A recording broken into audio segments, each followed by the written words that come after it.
After 2 years of separation, Dad's return to New York at the end of January 1944 was probably marked by a large family dinner, the one referred to by Joe in his letter from a base in England. Dad would have taken some home leave and spent time working at the General Motors building on Columbus Circle at 59th Street, an easy subway ride from Grandma King's Washington Heights apartment. Mom said she took some Spanish lessons in anticipation of their next assignment. The family left for Mexico City that spring. To make the trip from New York to Mexico City, I believe Dad, Peter, and Uncle Paul traveled by the family car, a big Buick sedan with rooftop carrier. Uncle Paul came along to share the driving. By this time, Paul was working for Dell Publishing, so Peter had plenty of reading material when he tired of looking out the window. Mom and I took the train to Laredo, Texas, where the family met a General Motors driver who drove us the rest of the way to Mexico City. It was probably a wise choice to have a native driver for our first foray into Mexico. Along the 700-mile trip, we got to stop at picnic spots of our choice,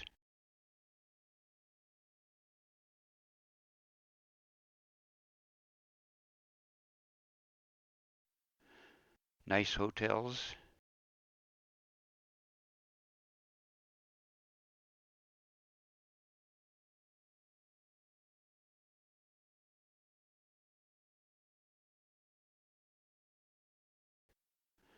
and had to navigate some road hazards.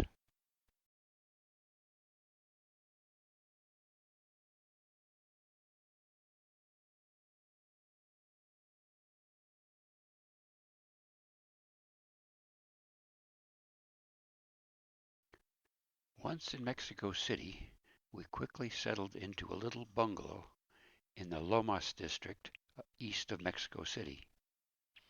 By this time, it was a quiet residential neighborhood, which included Chapultepec Palace and Park. Some 100 years earlier, the palace had been the site of a major battle in the Mexican-American War.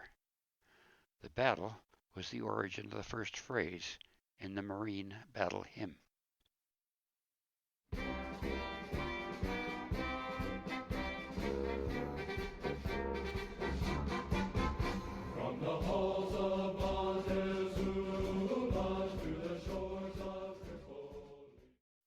All through our travel to Mexico City and our first year at Monte Himalaya, World War II raged on. The D-Day invasion across the English Channel was executed on June 6th. Just days after the invasion, Grandfather Henry received a telegram that Uncle Joe had turned up in England and had escaped the war zone via the French underground. Though all details of the escape were likely top secret at the time, decades later, Joe's son Gerard has acquired declassified documents detailing Joe's likely terrifying adventure. He was shot down in northwestern France, parachuted to safety, was found by friendly local residents, and sheltered until he could be safely returned to England. The war would continue for another year, until now President Harry S. Truman made this August 1945 broadcast.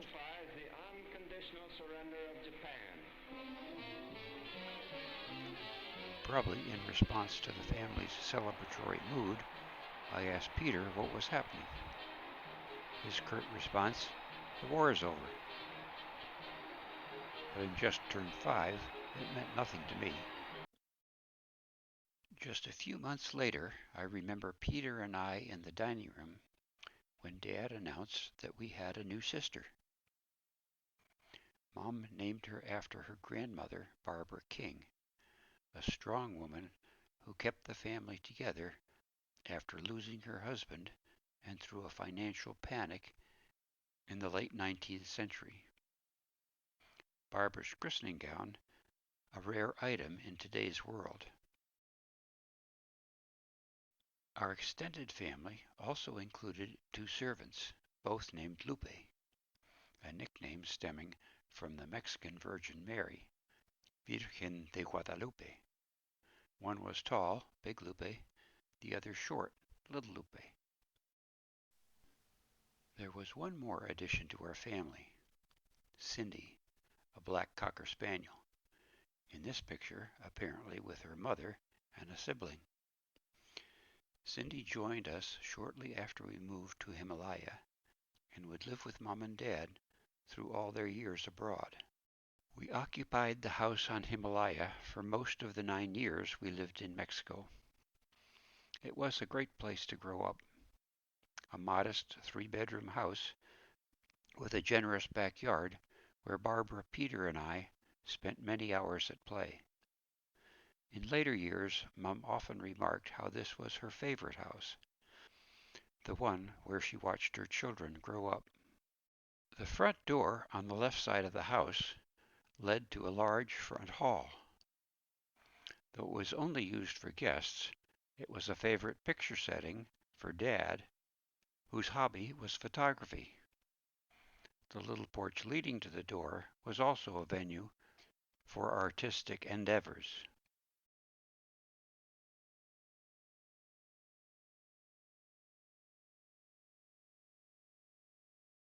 The driveway and a small garage were on the other side of the house. Dad started his carpentry and carving hobbies in this garage.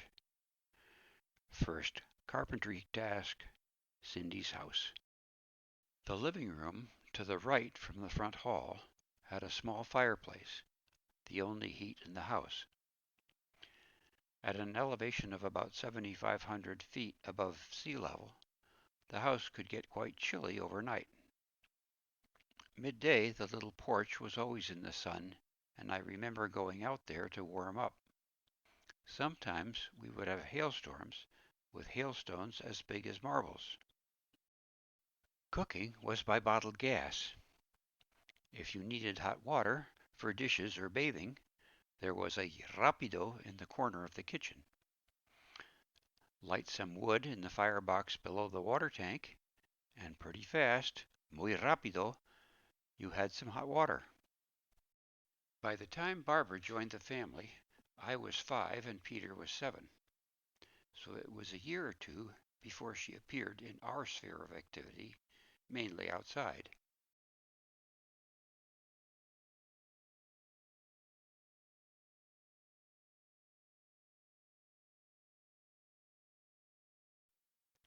Little Lupe was fond of taking her out in the neighborhood and returning with her hair decorated with flowers.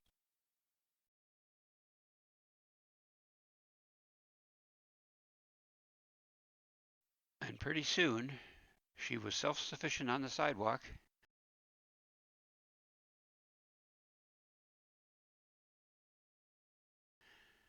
had friends to dance with,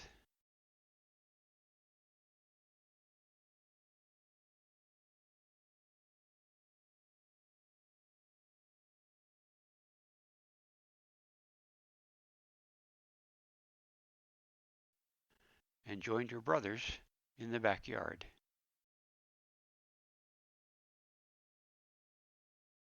Since this story is about Gerard and Gertrude, I'll include this picture. Notes on the back. Party at the Severes, including the Mars, the McElroys, the Paises, the Lillys, and Phil McGuire.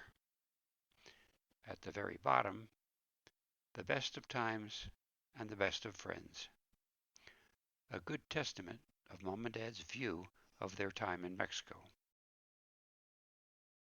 During our early years in Mexico, Mom and Dad had frequent visits of family and friends from our roots in the Northeast U.S. It must have been interestingly different from Manhattan and Brooklyn. Early visitors included Grandma King and Peggy Royston, here for a birthday celebration at Monte Himalaya.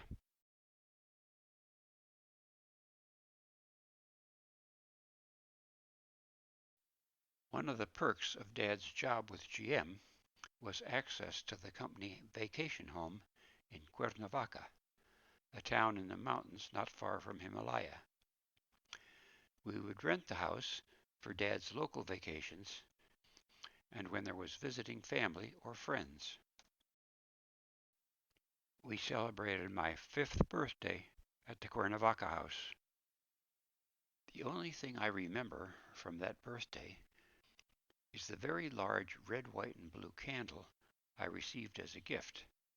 I cherished it for a long time, hesitating to light it lest it burn down to nothing. It was decades later that I realized Dad probably got it from a colleague at the office for a 4th of July gift, regifting it to me a few weeks later. No matter, it was a hit. Uncle Joe, I understand, had difficulties recuperating from his harrowing experiences in the war. Not only his shoot-down in France, but the loss of friends from his fighter squadron. Relaxing in Cuernavaca and Dad's treat to a mariachi band, hopefully, provided some therapy for him. Ethel Wilhelm must have been a friend of Mom during her Manhattan days. A day trip to the foothills of Popocatépetl was probably a refreshing change from New York. In a couple of instances, though, I remember too much of a change, like a tarantula appearing in the shower of the bathroom. In another, a scorpion sharing the hotel room where she was sleeping.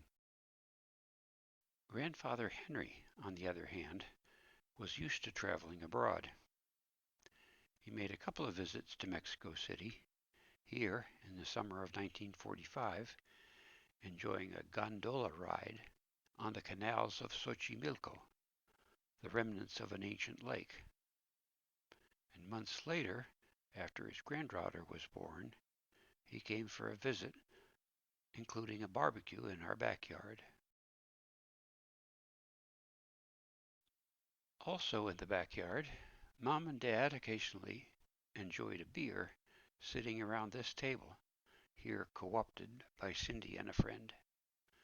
Dad would have a Dos Equis and Mom a Carta Blanca while we were playing. The tabletop was a large brass Mexican tray, still in our family. Peter, Barbara, and I had lots of friends as well.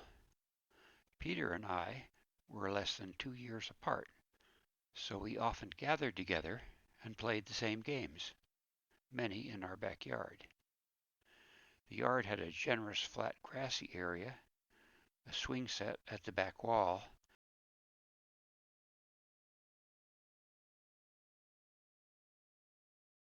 in the back corner of the yard was a rather large peppercorn tree, perfect for climbing.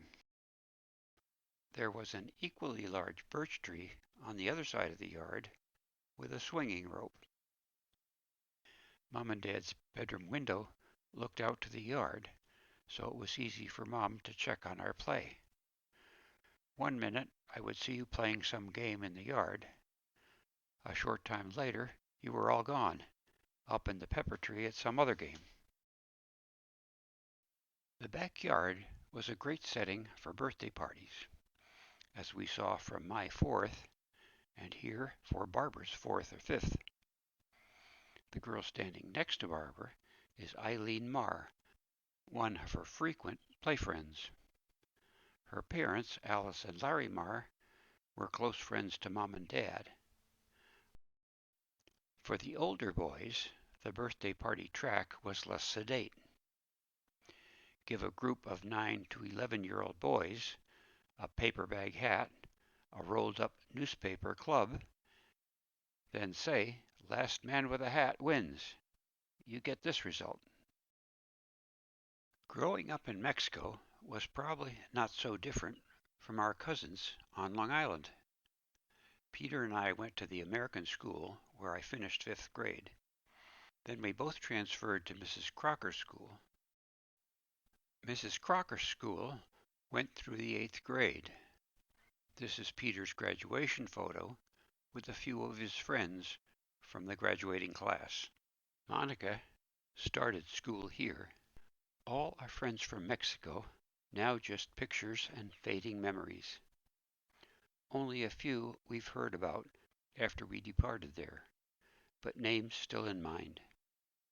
Peter's friends in the photo are Robert Adams, Phil Markert, Jack Dubois, Gilmore Hill, and Ted LaMontagne. My closest friends were Jimmy Gussenhoven and Larry Marr, as I had mentioned. This is the only picture of Larry I have, with his sister Eileen, Peter, and me at the circus. Both Jimmy and Larry's dads worked at General Motors de Mexico with my dad. I have pictures of others, the Sandhams, Tom and Jerry, and Winnie Morris. Tom is the tallest boy seen in the group photos. His younger brother Jerry had a medical condition which often prevented him from joining us. There were large open fields nearby where we could have scouting events, like model airplane and kite flying. They were family affairs. Though we went to movies infrequently, and we never had a TV while in Mexico, play in our early years seemed centered around Western sagas.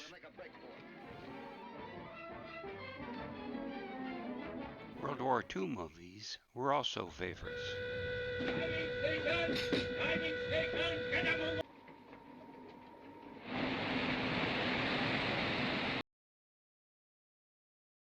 When I was about 11, our family moved to a different house, just a mile away from Himalaya on Avenida de los Virreyes, I guess for more space. It was a two-story house. Peter and I shared a bedroom on the second floor with French doors leading out to a little porch. Older boys now, Peter and I became interested in different toys, which I guess we got for birthdays or Christmas gifts. Peter got a shortwave radio, which from our upstairs bedroom at a high altitude seemed ideal for receiving radio broadcasts from around the world. Peter also got a .22 rifle about the time we moved to Virreyes. Dad had a large 6-foot by 6-foot backstop built, which we used for target practice in the backyard. The steel plate in the backstop easily stopped a .22 slug, but in retrospect, it surprises me that we would fire a rifle in the backyard. My interests had turned to astronomy, and I had been gifted a small telescope.